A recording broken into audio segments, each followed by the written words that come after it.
ఇది నేను ఆయన పక్కన పెట్టుకుని చెప్పాలి. ఆయన నలిగిపోయారు. జైల్లో చూశాను ఆయన.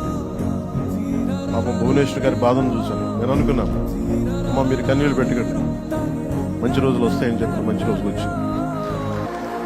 వారికి మనస్ఫూర్తిగా వారికి నా హృదయపూర్వక శుభాకాంక్షలు. మీరు అద్భుతమైన పాలన ఇవ్వాలి అందరికీ మనస్ఫూర్తిగా నేను తెలియజేసుకున్నాను.